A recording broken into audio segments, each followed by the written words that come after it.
In an ancient city marked by faith, a skeptical millionaire is shocked by a startling secret. Two former nuns decide to reveal the truth about what really happened inside the convent.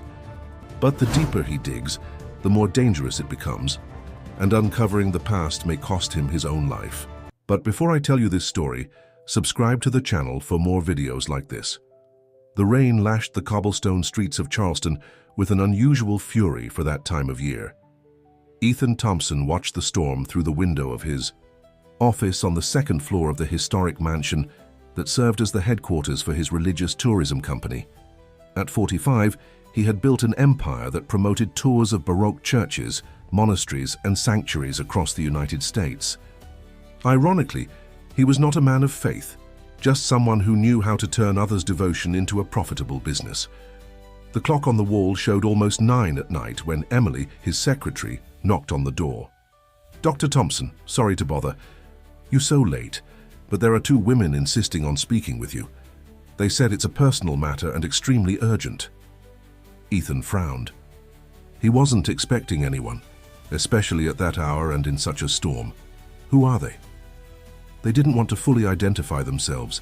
They only said they came from the St. Clair of Assisi convent and have information about your sister. The name of the convent hit Ethan like a punch to the gut.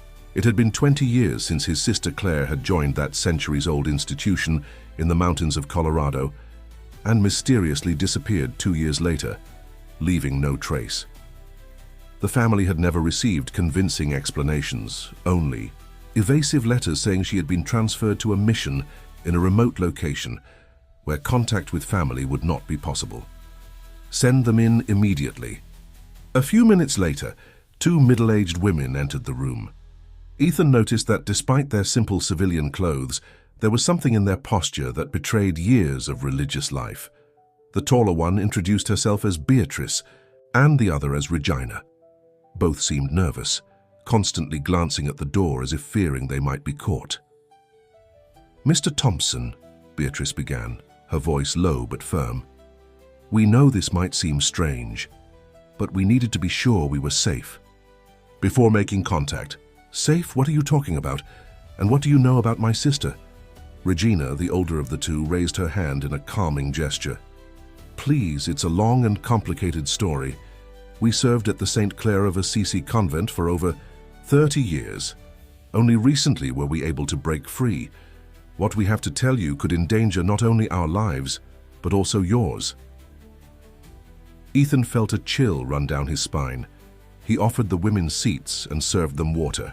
He noticed that Regina's hands trembled slightly as she held the glass. "We knew your sister Claire," said Beatrice. "She arrived at the convent full of faith and dedication. She was a special young woman, inquisitive, perhaps too inquisitive, for the standards of the order." "What happened to her?" Ethan leaned forward, his heart racing.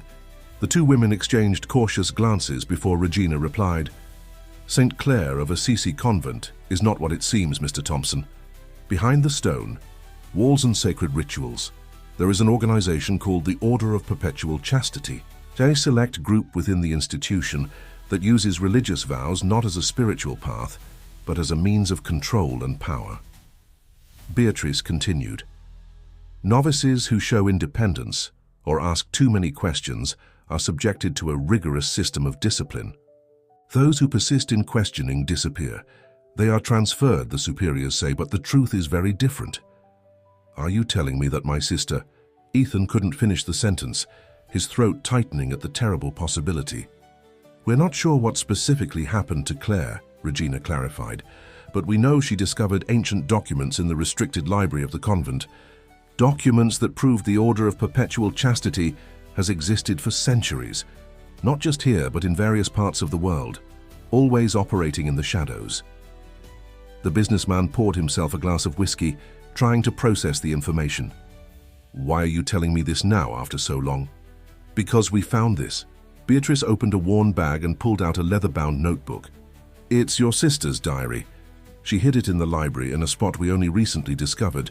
In it, Claire documents her suspicions and findings." Ethan took the notebook with trembling hands. The handwriting was unmistakably Claire's, the rounded letters, the way she crossed her T's almost horizontally. He flipped through a few pages and felt a lump in his throat as he read passages written by his sister. "There's more," Regina said after a moment of silence. "We believe Claire is still alive." The statement struck the room like lightning. Ethan looked up from the diary, stunned. "How can you know that?" "Because we found a list," Beatrice explained. "A list of relocated women, as they call them. They're not eliminated, Mr. Thompson. They're sent to other places under new identities, often after undergoing procedures that alter their memories. Claire is on that list." "Where is she now?" Ethan's voice sounded choked. "We don't know for sure. The list only contains codes and dates. But there's someone who can help us decipher it, Sister Conception. She was the convent's librarian and had access to privileged information. Recently, we learned she left the order and is living in New Orleans, Louisiana." The businessman stood up and walked to the window. The rain had lessened, leaving only a fine drizzle that blurred the lights of the historic city. "You took a great risk coming here," he remarked. Regina nodded gravely. "More than you realize. The order has powerful connections. In the church, the government, corporations. If they discover we're speaking with you, they'll try to silence us." "How can I be sure you're telling the truth?" Ethan asked, though the diary in his hands was already compelling evidence. Beatrice opened her bag again and pulled out a sealed envelope. "Here's the birth certificate they created for Claire's new identity. Compare the registered fingerprint with the one she left on some document before entering the convent. They'll be identical." Ethan felt a mix of emotions, hope, anger, fear, all building in his chest like a storm. For 20 years he had believed his sister had made an extreme choice of devotion. Now, faced with the possibility that she might have been the victim of a conspiracy, he felt both deceived and determined. "What do you want from me?" he finally asked. "We need your help to find Sister Conception in New Orleans," Regina replied. "With your resources and connections, we can reach her discreetly, and then perhaps find Claire and expose the truth about the Order of Perpetual Chastity." "I understand this is a lot to take in at once," Beatrice added, standing up. "We'll leave the diary and the documents with you. Read them, and if you decide to help us, we'll be staying at the Rosario Inn for 3 days. After that, we'll have to move on, with or without your support." When the two women left, Ethan remained, still for long minutes, Claire's diary weighing heavily in his hands like lead. Outside the window, Charleston seemed different now. The Baroque churches and stone saints that adorned the city seemed to watch him with accusing eyes, as if they too held unspoken secrets. The city of New Orleans welcomed the trio with stifling heat and the relentless rhythm of the berimbau echoing through the slopes of the French Quarter. Ethan, Beatrice, and Regina had arrived the night before, staying at a small hotel away from the tourist center. He had decided to help them after spending an entire night reading Claire's diary, rediscovering his sister through the words she had left behind. "How will we know where to find Sister Conception?" asked Ethan, as they walked through the upper city, gazing at the turquoise blue sea stretching to the horizon. "We have an address," replied Beatrice, pulling a crumpled paper from her bag. An old convent companion kept in touch with her. Conception now works at a community library in the Red River neighborhood. It was a Thursday morning, and the streets were relatively quiet. Regina, however, remained vigilant, occasionally turning to check if anyone was following them. Ethan noticed her nervous behavior. "Do you think they've already noticed our absence?" "Certainly," Regina confirmed with a heavy sigh. "The Order has eyes everywhere. It's only a matter of time before they locate us. That's why we need to be quick." After a 20-minute walk and a short taxi ride, they arrived at an old light blue townhouse with a modest sign reading Starfish Community Library.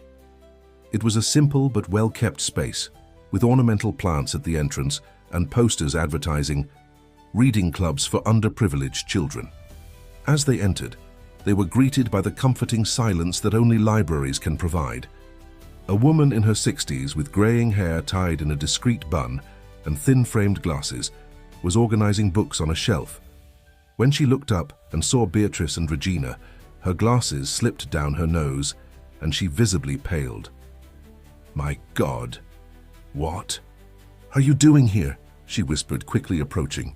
Her eyes darted to the door as if expecting someone else to walk in at any moment. Conception. Beatrice stepped forward, taking the librarian's hands in hers. We need to talk.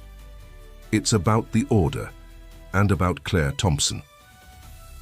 Upon hearing Claire's name, the woman seemed even more disturbed, her gaze fixed on Ethan. You're her brother, aren't you? You have the same eyes. Ethan nodded, surprised by the recognition. We can't talk here, Conception decided, turning to a young woman organizing magazines. Marina, I'll need to step out for a few hours. Can you handle everything? Minutes later, they were all in a small apartment a few blocks away. The place was simple but cozy, filled with books and with a partial view of the sea. Conception seemed to have kept some habits from her previous life. The decor was minimalist, and a small altar with an image of Our Lady occupied a corner of the room. I never thought they would have the courage to leave the convent, she said, serving tea in porcelain cups. It's a dangerous step. We had no choice, Regina replied. Things have gotten worse in recent years. The Mother Superior passed away and Sister Catherine took over, who is completely devoted to the Order of Perpetual Chastity. The number of transfers has increased. Conception shook her head sadly. Catherine has always been ambitious. She sees the Order as a path to power, not to holiness. Conception, Ethan interrupted, unable to contain his anxiety any longer. These women told me that my sister might be alive under a new identity. Is it true? The former librarian removed her glasses and rubbed her tired eyes. Yes, it's true. Claire wasn't eliminated as some feared. She knew too much, but she also had too many connections to simply disappear. She fixed Ethan with an intense gaze. Your father was a major benefactor of the convent, wasn't he? Ethan nodded. He donated a significant amount when Claire joined. He was a very religious man. Exactly. The Order doesn't eliminate people with connections that could raise too many questions. Instead, they have other methods, resettlement as they call it, a new name, a new life, and in many cases, new memories. What do you mean, new memories? Ethan's voice faltered. Conception hesitated, as if weighing how much to reveal. The Order of Perpetual Chastity has roots far deeper than you imagine, she began.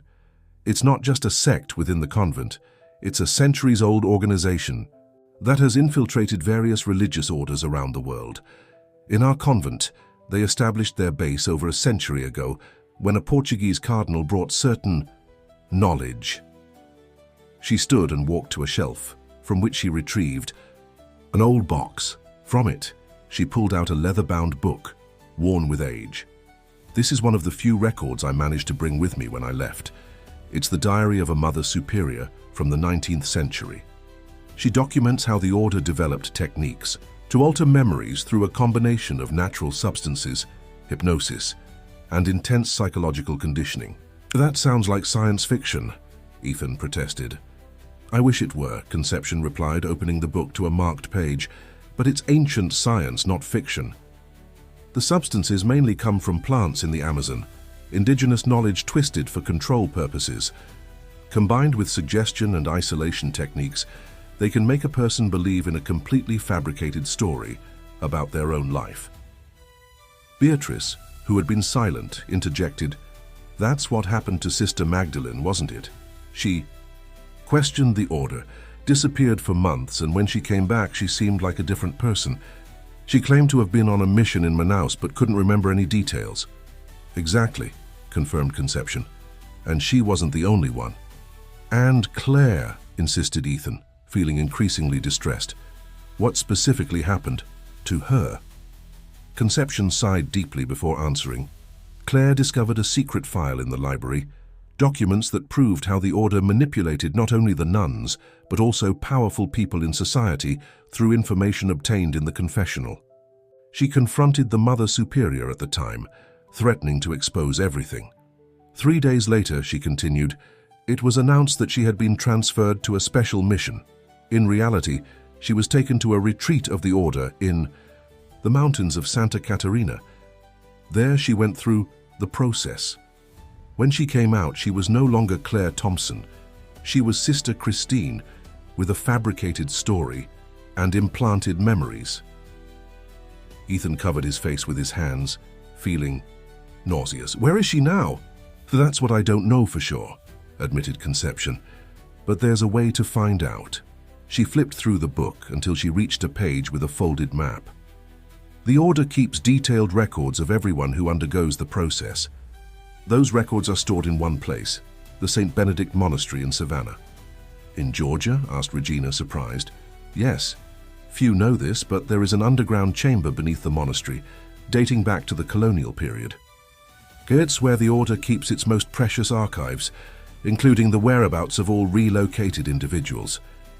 Ethan stood up abruptly, walking over to the window. The sun was beginning to set over the Bay of All Saints, painting the sky in shades of orange. How can we access those archives? Conception smiled for the first time since they had met. Luckily, I was the official librarian for the Order. I know the protocols, the passwords, the exact location, but it won't be easy. The monastery is heavily guarded, and only authorized members of the Order have access. That means we'll need to... Beatrice began. Yes, Conception confirmed. We'll need to infiltrate the monastery. A heavy silence fell over the group as each considered the risks of such an undertaking. There's one more thing you should know, said Conception, her face showing hesitation. The Order isn't just a manipulative religious organization.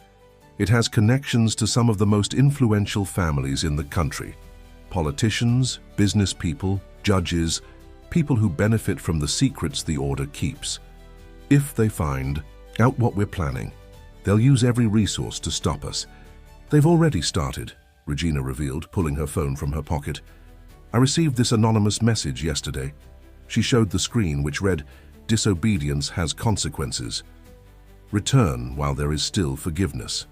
And there's more, added Beatrice, looking at Ethan. We checked the news online. Your company is being investigated for alleged tax irregularities. The article came out this morning. Ethan grabbed his own phone and confirmed the information with alarm. A surprise audit had been announced at his company, and an article in an influential newspaper hinted at possible fraud in religious tourism contracts. They're trying to pressure us from all sides, he concluded, with growing anger replacing the initial shock. That's how they operate, explained Conception. First, they try to intimidate. If that fails, they move on to more direct attacks. We need to act quickly before they completely close in on us. When can we go to Savannah? Asked Ethan, with a determination that surprised even himself. We need to prepare properly, replied Conception. The St. Benedict Festival is in 3 days. It will be the best opportunity. The monastery will be open to visitors, and the security, though heightened, will be focused on the public areas, not the restricted ones. 3 days then, agreed Ethan. Enough time to gather what we need and plan every detail. As Conception walked them to the apartment door, she held Ethan's arm for a moment. I need you to understand something, she said quietly. Even if we find Claire, she may not recognize you. She may not believe anything we say. The conditioning is deep, almost irreversible in some cases. Ethan felt a lump in his throat, but nodded. I understand, but I need to at least try. She is my sister, with or without memories. As they stepped out onto the street, night had already fallen over New Orleans. The city lights shimmered like earthly stars, and the distant sound of drums reached their ears. Ethan couldn't help but think that somewhere in the United States, his sister was living a fabricated life, trapped in a reality that wasn't hers.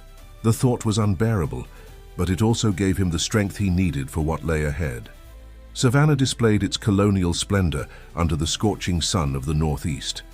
The colorful houses, centuries-old churches, and cobblestone streets told stories of an ancient United States, of times when faith and power walked hand in hand without hesitation. To ordinary tourists, it was just a beautiful postcard. To Ethan, Beatrice, Regina, and Conception, every stone in that historic city could hide invisible threats.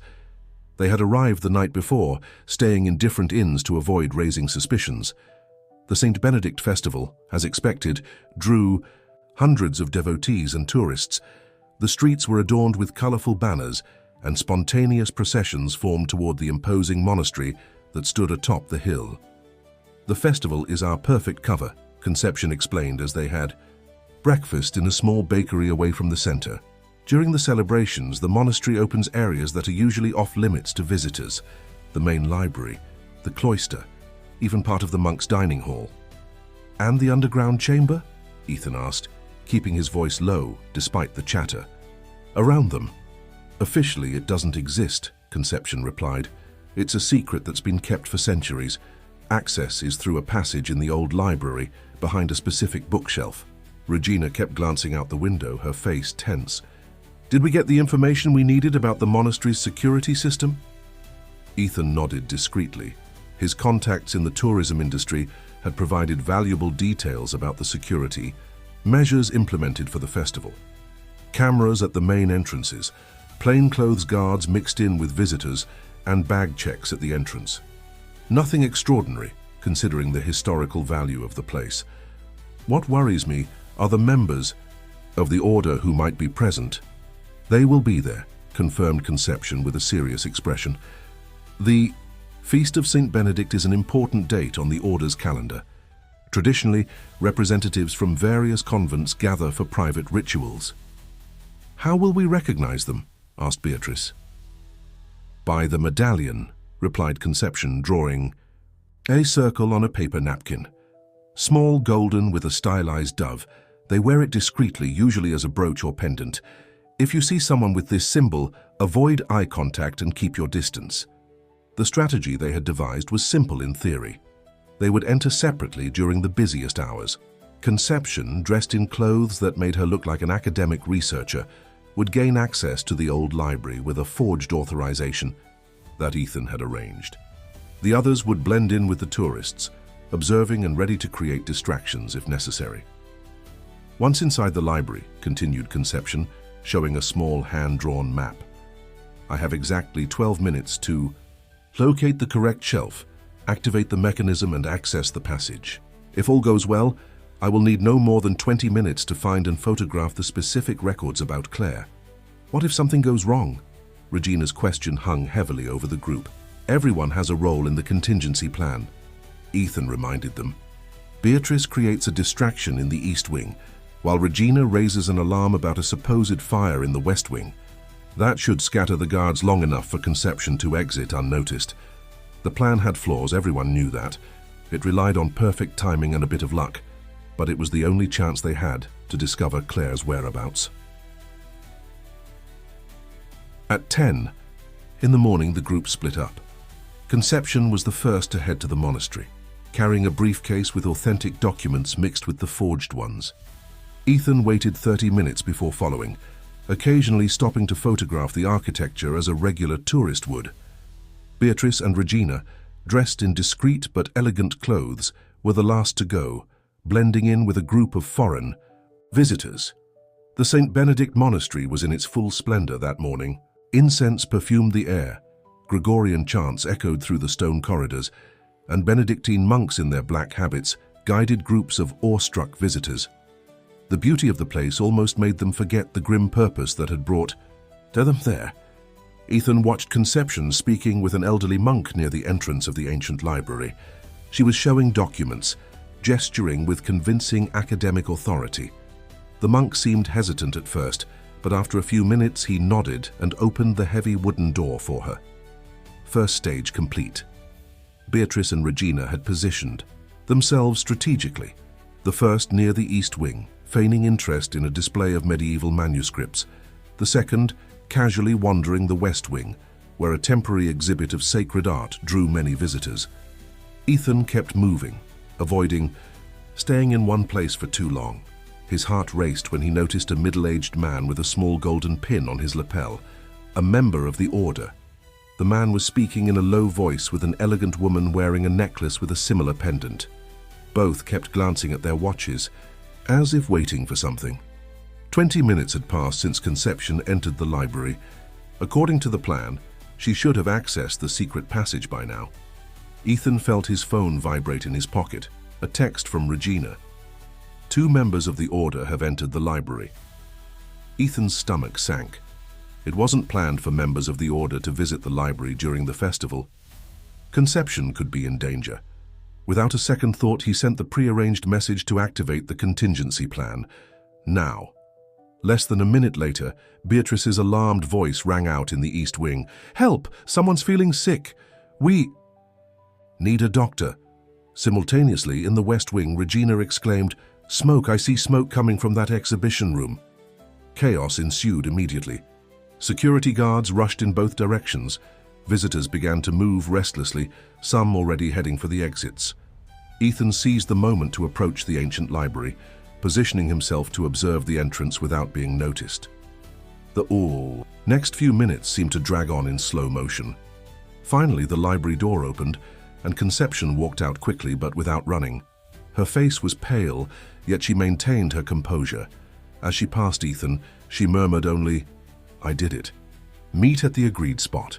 As the situation at the monastery settled down, with explanations that there was no fire, just a misunderstanding, and that the supposedly ill person was already being attended to, the group left the premises separately, heading to a small cafe 3 blocks away. Conception was the last to arrive, visibly shaken but trying to stay calm. "That was close," she said, when they finally sat at a discreet table in the back of the cafe. "The members of the Order entered the library just as I was coming back from the underground chamber. I had to hide among the shelves. If it weren't for the distraction you all created, they would have found me." "Did you get what we needed?" asked Ethan, trying to keep the anxiety out of his voice. Conception glanced around, checking if they were being watched, before discreetly opening her bag. From inside, she pulled out a small USB device. "All the resettlement records from the last 30 years, she explained in a low voice. "I didn't have time to look specifically for Claire, but it's all here. Real names, new identities, destination locations." "Was there anything else down there?" asked Regina. Conception's face darkened. "The chamber is bigger than I imagined. There are records dating back centuries, meticulously organized." And she hesitated as if afraid to continue. "And what?" pressed Beatrice. "I saw something disturbing. A laboratory, small but well equipped, with labeled substances, some of which I recognized from old records about memory alteration procedures. They're still active, still performing these procedures." A heavy silence fell over the group. The reality of what they were facing was becoming more concrete and frightening by the minute. "We need to examine these files immediately," Ethan finally said. "Find out where Claire is and come up with a plan to rescue her." "Not here," Conception warned. "It's too risky. We need to leave Savannah as soon as possible. I'm sure they've already noticed the breach in the chamber, and it won't be long before they connect it to my academic visit." They agreed to return to their lodgings immediately, grab their belongings, and meet at the bus station within 2 hours. From there, they would travel to Jacksonville, where they would be temporarily safe to analyze the data they had obtained. As they parted ways again, Ethan felt the weight of responsibility on his shoulders. With every step in this journey, the risks grew, but so did his determination to find Claire and expose the truth about the Order of Perpetual Chastity. The rain fell gently on Jacksonville as Ethan finished reviewing the documents for the 3rd time. The hotel room they had turned into their headquarters was filled with scattered papers, open laptops, and empty coffee cups. 2 days had passed since they hastily left Savannah, and the meticulous analysis of the files obtained by Conception had finally borne fruit. "I'm sure it's her," Ethan said, pointing to the computer screen where a photo of a middle-aged woman was displayed. Despite the 20 years that had passed and the subtle changes in her appearance, the features were unmistakable to a brother. The same hazel green eyes, the same slightly pointed chin, the same almost imperceptible small scar above her right eyebrow, the result of a bicycle fall when Claire was just 8 years old. Beatrice stepped closer to examine the image. "Sister, Christine Anderson," she read aloud the name on the record, "transferred to Our Lady of Mercy Convent in 2006. "Where is that convent?" asked Regina, who was methodically organizing the information they had uncovered about the Order of Perpetual Chastity. "In the Blue Ridge Mountains, in the interior of Chicago," replied Conception. It's a small, isolated convent, known for its work with early childhood education. It runs a school for underprivileged children in the region. Ethan felt a mix of emotions: relief at finally knowing where his sister was, anger at what they had done to her, and apprehension about what lay ahead. The records show more details about the procedure performed on her, continued Conception, flipping through a folder. Claire underwent what they call the comprehensive protocol, the most complete and irreversible resettlement process. They erased almost all of her previous memories and implanted an entirely new life story. According to this file, added Beatrice, Claire's new identity includes a fabricated childhood in Charleston, fictional deceased parents, and a vocation that supposedly emerged after a religious experience when she was 17. Is there any chance she might remember her real life? Asked Ethan, his voice betraying the hope he was trying to contain. Conception hesitated before answering. Theoretically, no. The comprehensive protocol is designed to be permanent. However, pressed Ethan, there are rare reports of cases where intense trauma or encounters with significant elements from the past triggered flashbacks, fragments of true memories. She took a deep breath. But even in those cases, the person often rejects those memories, considering them delusions or temptations to stray from their chosen path. A heavy silence fell over the group as they processed this information. "What do we do now?" Regina finally asked. "We go get her," Ethan replied without hesitation. "We can't leave her there living a lie." "It's not that simple," warned Conception. "Think carefully, Ethan. For Claire, or rather for Christine, life in the convent is her reality. She sincerely believes in her vocation. If we suddenly show up and tell her that everything she knows is a lie, it could cause a psychological breakdown," Beatrice added gravely. "I've seen it happen to other sisters who began questioning their memories. The outcome wasn't good." Ethan stood up and walked to the window, watching the rain that now fell more heavily. "So what are you suggesting? That we abandon her? That we pretend we never discovered the truth?" "No," replied Conception. "I suggest a gradual approach. We need to get close to her carefully, build a relationship of trust before revealing anything." "And how would we do that?" asked Regina. "The convent runs a school, right?" Ethan turned around, a plan already forming in his mind. "My company could make a substantial donation. That would give us a legitimate reason to visit the place, see the facilities, and Christine." The following days were spent meticulously working out every detail of the plan. Ethan's company, specializing in religious tourism, would create a new social responsibility program, selecting convents with educational projects to receive financial support. Our Lady of Mercy Convent would be the first to benefit. Meanwhile, Regina and Beatrice worked on another equally important project, gathering evidence about the activities of the Order of Perpetual Chastity. The documents obtained in Savannah contained compromising information that could expose decades of manipulation and abuse of power. "If something goes wrong with Claire," Regina explained, "we'll still have a way to expose the Order. We need to make sure they can't do this to anyone else." A week later, they were all on their way to the interior of Chicago. The journey along, the winding road leading to the Blue Ridge Mountains, was breathtaking. Lush slopes, occasional waterfalls, and the pure mountain air created an atmosphere of peace that contrasted dramatically with the tension they felt. The Our Lady of Mercy Convent was exactly as the photographs had shown. A colonial-style complex of stone and wood harmoniously integrated into the mountainous landscape. Its well-kept gardens and the bell that softly rang in the small tower conveyed a sense of tranquility that, under other circumstances, would have been comforting.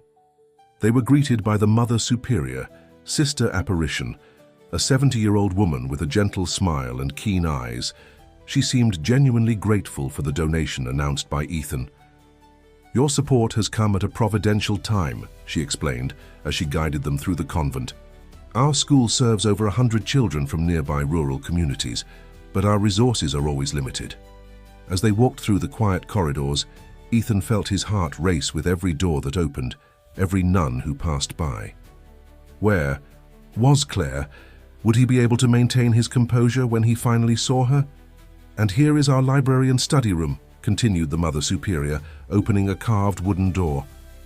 Sister Christine should be finishing up the tutoring session for the 5th grade students. And there she was, with her back to the door, leaning over a table where she was helping a girl with an open book. Her simple habit, serene posture, the soft voice patiently explaining a math problem. It all seemed so natural, so genuine. When she turned upon hearing the door open, Ethan felt as if the air had been ripped from his lungs. 20 years had passed, but those eyes, the same ones that had looked at him with admiration when he built tree houses for them in their childhood, remained unchanged in their essence. "Sister Christine," said the Mother Superior, "these are the representatives from the foundation that will support our school, Mr. Ethan Thompson and his associates." Claire, no, Christine now, smiled politely and extended her hand. "It's a pleasure to meet you. Your support means so much to our children."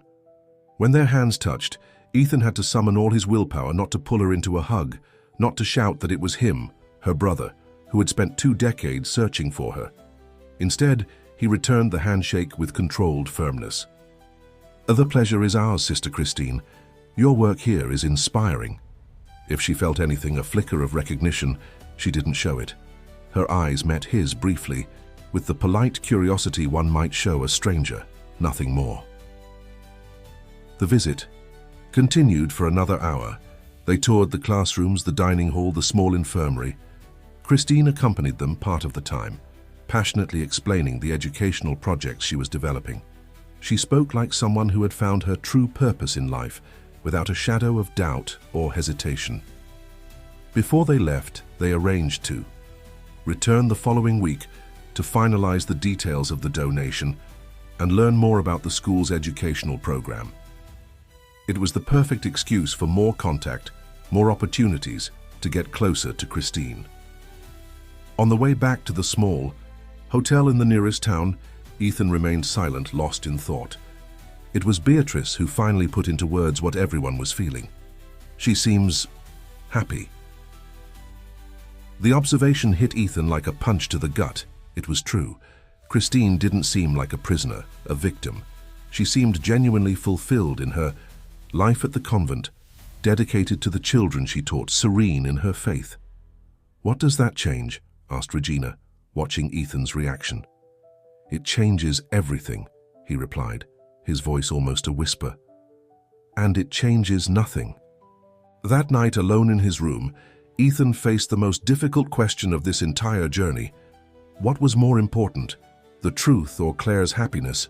Revealing everything could destroy the peace she had apparently found.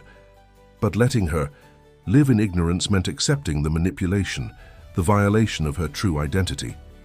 The decision he made in the coming weeks wouldn't just affect Claire's fate, but potentially that of dozens of others who, like her, were living lives built on lies.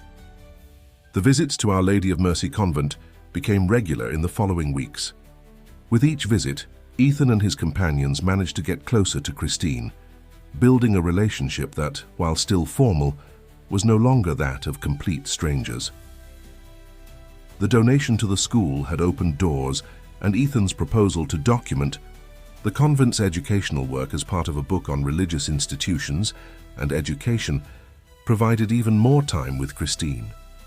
He interviewed her at length, asking about her journey, listening attentively to the fabricated story of her life, searching for gaps, contradictions, any sign that the real Claire still existed beneath that surface. On a particularly mild afternoon, Ethan found Christine alone in the convent garden, tending to a small plot of medicinal herbs. He sat on a nearby stone bench, pretending to review his notes while discreetly observing his sister. There was something about the way she worked. The soil, delicate yet efficient, that brought back painful childhood memories. Claire had always been the family gardener, with a special talent for making any plant flourish. "Are you enjoying our garden, Mr. Thompson?" Christine's voice brought him back to the present.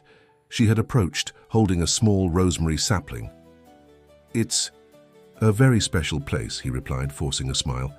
"It reminds me of the garden my sister used to tend when we were children." It was a calculated test, a first seed of truth planted carefully. "I didn't know you had a sister," Christine remarked. sitting beside him. There was genuine curiosity in her eyes. Yes, Claire was passionate about plants, especially aromatic herbs like the one you're holding. Was? We lost touch a long time ago, Ethan answered, watching her reaction closely. She took a very different path from mine. Something flickered briefly across Christine's face, an almost imperceptible tremor, a momentary furrow of her brow. I'm sorry, she said, lowering her eyes to the rosemary sapling in her hands. Family is one of the greatest gifts we receive. Do you keep in touch with yours?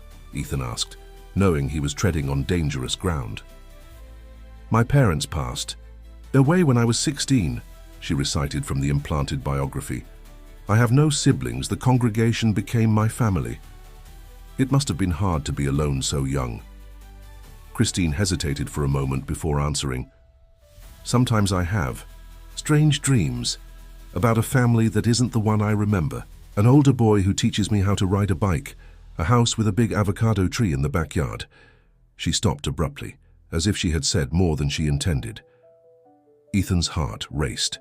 The house where they had grown up did indeed have a huge avocado tree, and he had taught Claire how to ride a bike when she was 6 years old.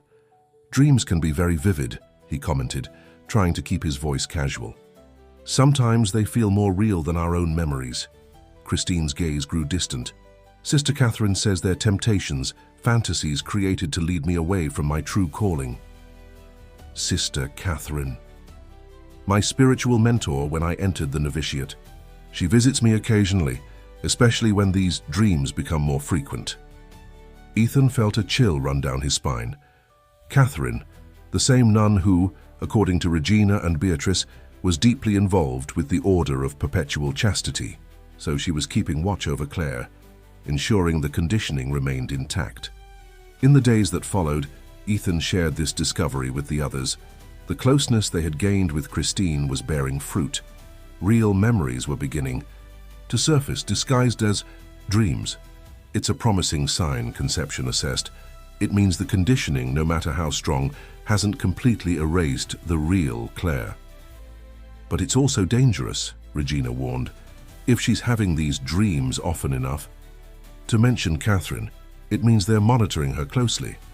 And if they notice our influence, we need to act before Catherine shows up again, Ethan decided. We can't risk them reinforcing the conditioning.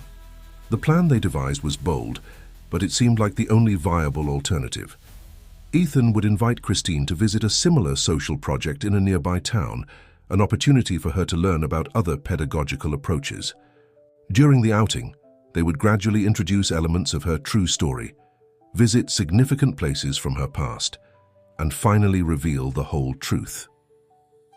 To everyone's surprise, the Mother Superior readily agreed to the proposal, seeing it as a valuable opportunity for her most dedicated teacher to broaden her horizons.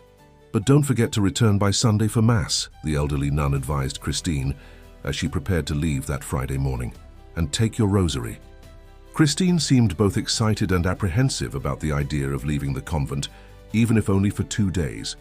Dressed in simple civilian clothes, a long navy blue skirt and a white long-sleeved blouse, she looked younger, more vulnerable. It's my first outing in many years, she confessed to Ethan as they got into the car. Except for doctor's visits in Boone, I rarely leave the convent. It will be an enriching weekend, he promised, exchanging a meaningful glance with Beatrice, who accompanied them in the back seat. The initial destination wasn't a school, as they had informed her, but a small farmhouse on the outskirts of Asheville. The place belonged to a friend of Ethan's and offered the privacy they needed for what they had planned. Regina and Conception were already waiting for them there. During the drive, the conversation flowed naturally. Ethan casually mentioned aspects of the childhood he had shared with Claire, as if he were just telling stories to pass the time. My sister and I grew up in a house with a large orchard in the backyard. There was a huge avocado tree where we built a treehouse. Christine's eyes widened slightly. Like in my dreams, she murmured. What did you say? Asked Ethan, pretending not to have heard properly. Nothing, she replied quickly. Please, continue your story. As they approached the farmhouse, Christine became visibly more restless. Several times she brought her hand to her head, as if feeling some discomfort. "Are you okay?" Beatrice asked with genuine concern. "Just a slight headache," replied Christine. "Sometimes it happens when the dreams are too intense." When they finally arrived at the estate, Christine seemed confused. "This doesn't look like a school," she observed, her voice betraying a hint of nervousness. "Actually, Christine," began Ethan, opting for direct honesty, "we brought you here because we need to talk about something very important, something about who you really are." Her face paled. "I don't understand." Regina and Conception came out of the house to greet them, and Christine's expression shifted from confusion to alarm. "I know you," she said, taking a step back. "You're in my dreams too, but it's impossible." "They're not dreams, Claire," Beatrice said softly. "They're your real memories trying to surface." "My name is Christine." Her voice rose an octave, filled with anguish. "I don't know what kind of joke this is, but I want to go back to the convent. Right now. Please," Ethan pleaded, gently holding her hands. "Just give us a few hours. If after that you still want to go back, I'll take you myself, I promise." Something in his tone, the evident sincerity in his eyes, convinced Christine to enter the house, though her stiff posture and wary gaze indicated she was far from comfortable. In the spacious and cozy living room, they had prepared a kind of exhibition: old photos, personal items, documents, a timeline of Claire Thompson's true life. "Your real name is Claire Thompson," began Conception, her voice calm and steady. "She was born on May 29, 1980, in Chicago. Her parents are Anthony and Helen Thompson. This is her brother, Ethan. 20 years ago, you entered the St. Clare of Assisi convent in Charleston, and 2 years later disappeared." Christine shook her head repeatedly. "No, this is some kind of mistake. I was born on October 15, 1978. My parents were Richard and Emily Anderson. They died in an accident when I was 16. I entered the convent at 18. These memories were implanted in you," Regina explained gently. "Part of a process carried out by the Order of Perpetual Chastity to control nuns who discovered their secrets or questioned their authority." "This is insane," Christine stood up abruptly. "Why would they do something like that? Why are you saying these things?" "Because they're true," Ethan replied, stepping forward with a small box in his hands. "And because we've spent the last few months gathering evidence, not just to convince you, but to expose the order and stop them from doing this to others."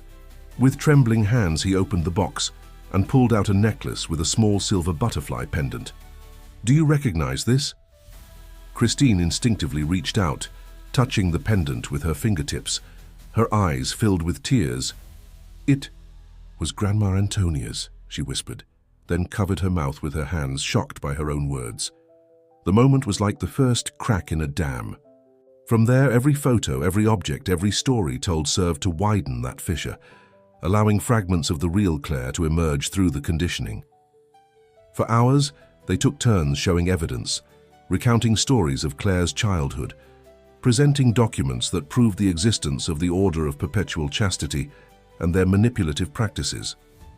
With each new piece, Christine alternated between vehement denial and moments of unsettling recognition. "If what you're saying is true," she argued at one point, "why don't I remember clearly? Why do I have these other vivid memories of a life that, according to you, never existed?" "Because the process you underwent is extremely effective," explained Conception. "It combines psychoactive substances with advanced suggestion and conditioning techniques. But no process is perfect. That's why you have these dreams. They're your true memories trying to surface." By nightfall, Christine was physically and emotionally exhausted. Her world had been turned upside down, her certainties replaced by agonizing doubts. I need to rest," she pleaded, her voice almost inaudible. "I can't process anything more today." They agreed to continue in the morning. Beatrice accompanied Christine to a room prepared especially for her, while the others remained in the living room discussing the next steps. "She's starting to believe," observed Regina, "but there's still a lot of resistance." "It's natural," replied Conception. We are asking her to discard an entire identity built over 20 years. What do we do if she decides to return to the convent tomorrow? Asked Beatrice as she returned. To the room. We can't stop her, Ethan replied firmly. That would be repeating the same mistake as the order, denying her the right to choose her own path. The early hours of the morning had passed when they heard a scream coming from Christine's room. They rushed in to find her sitting on the bed, her face drenched in tears, trembling violently. I remember, she said, looking at Ethan with wide eyes. Not everything, but parts. The treehouse, the afternoons fishing at Uncle Joseph's farm, the Christmas when you gave me a blue bicycle. Ethan sat beside her on the bed, wrapping her in a protective embrace. It's okay, Claire. I'm here now. For the first time, she didn't correct the name. Instead, she clung to it like a lost child finally finding her way home. When morning came, Claire, because now she accepted that name, at least partially, seemed different. There was a determination in her eyes that had replaced the earlier confusion. I want to see all the documents again, she announced during breakfast, especially the ones that explain how the order operates, what their connections are, who's involved. Surprised by this shift in attitude, they promptly complied with her request. Claire examined each file meticulously, asking pointed questions, connecting information with a clarity that impressed everyone. Was I always like this? She asked Ethan at one point. So, methodical? Yes, he replied with a melancholic smile. You were always the most organized and analytical in the family. You used to catalogue your collections of shells and rocks with detailed labels. She smiled briefly before returning to the documents. Something doesn't add up here, she said after a few hours. You have information about the inner workings of the order, about various women who were relocated like me, but it doesn't explain why they do it. What's the ultimate purpose? It was Conception who answered. Control. The order began centuries ago as a group dedicated to maintaining purity within the church. Over time, they realized the knowledge they accumulated, secrets shared in confession. Information about powerful families represented power. Today, they're essentially an entity that collects and uses information to influence decisions at all levels. A blackmail group disguised as a religious order, Claire summarized, the irony evident in her voice. And I found out something about them when I was at the convent, didn't I? Something big enough for them to decide to erase me. According to your diary, explained Beatrice, holding out the leather-bound notebook they had recovered, you found old records in the convent's library, documents that proved the order was using information obtained from confessions to manipulate politicians and businessmen. You intended to expose them. Claire flipped through the diary, recognizing her own handwriting, but feeling as though she were reading the words of a stranger. It was her, yet at the same time it wasn't, a version of herself that time and manipulation had obscured. What do we do now? She asked, looking up at the group. I can't just go back to the convent and pretend nothing happened. Nor should you, agreed Regina. They'd notice the change in you immediately, and Catherine wouldn't hesitate to subject you to the process again. We need to expose the entire operation, said Ethan. The documents we have are enough to start a serious investigation. I have contacts in the press who can ensure the story gets out properly. But what about the others? Asked Claire. There must be dozens of women like me out there, living lives they didn't choose, unaware of who they really are.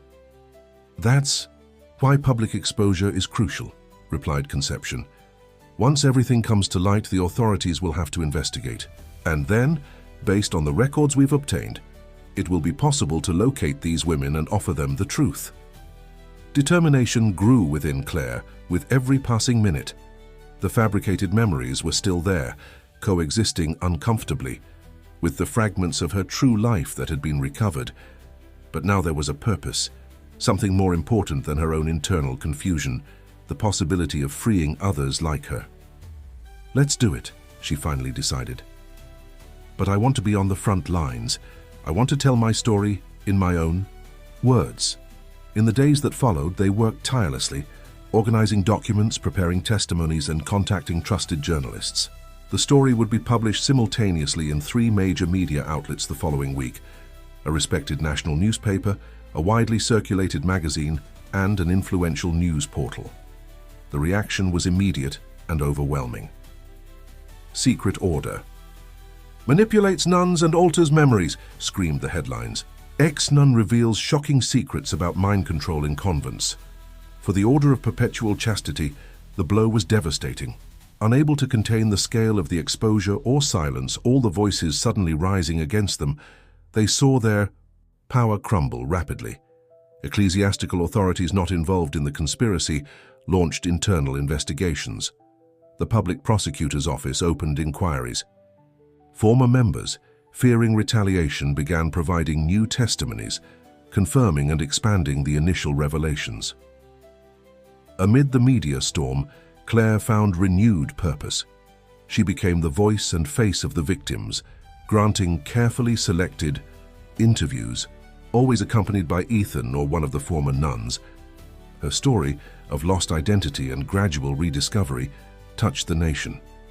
Gradually, other women began to come forward, some recognizing their own stories in the published accounts, others brought by family members who had never believed the explanations for their disappearances. A support group was formed, offering psychological and legal assistance to all who sought to reclaim their memories and true identities. 6 months after the first revelations, Claire was sitting on the high porch of Ethan's house in the Colorado mountains. The memories continued to return, sometimes in sudden flashes, other times in vivid dreams. Not everything had been recovered, and the psychologist said it might never be completely. The 2 decades lived as Christine were now also part of her experiences, her skills, even her faith, though transformed. "How do you feel today?" asked Ethan, joining her with 2 cups of coffee. Claire smiled, looking at the garden she had started to cultivate, aromatic herbs and flowers, arranged with the same methodical care that had always been her hallmark. "Like someone learning to piece things together," she replied. "It's strange to have 2 lives inside me, 2 stories, 2 sets of memories, but each day gets a little clearer, a little more integrated." "I heard 3 more women were located this week," Ethan commented. "Yes, I'll meet them at the shelter. Tomorrow." She had dedicated herself to helping other victims of the order, using her own experience to guide them through the recovery process. It's amazing how each case is different. Some completely reject the truth, others embrace it. Immediately. Most, like me, are somewhere in between, trying to reconcile who they were with who they've become. Ethan watched his sister with quiet admiration. Despite everything she had been through, she displayed extraordinary inner strength. "Do you think we'll ever be able to completely dismantle the order?" Claire thought for a moment before answering. "I don't know. Organizations like this have deep roots, and there will always be those who seek power through manipulation and control. But we've brought their existence into the light, and that changes everything. Secrets lose their power when exposed to the sun. What about you? What's next?" She took a sip of coffee, savoring the aroma that brought back memories of both Claire and Christine, the girl who had grown up in those mountains, and the nun who had cherished the morning ritual of preparing the drink. "To keep living, to keep discovering who I am now, not just Claire, not just Christine, but someone new, forged from the truth of both, and to keep fighting so that no one else is deprived of the right to their own story." In the distance, a church bell rang, its clear notes spreading across the valley. Claire closed her eyes, feeling the sun on her face, the gentle breeze in her now loose hair. The truth had been painful, devastating at times, but it was also liberating, like newly discovered wings after a lifetime in a cage whose existence she hadn't even realized. "You know what comforts me the most," she said, opening her eyes to look at her brother. "That even when I didn't know who I was, even when I lived as someone else, I still did meaningful things. Those children I taught, the lives I touched. That was real no matter what name I used." Ethan gently squeezed her hand. "And now you have the chance to write the rest of the story exactly as you want." Claire smiled, knowing the path ahead would still be complex, filled with challenges and discoveries. But for the first time in 2 decades, it was truly her path to forge. End of story.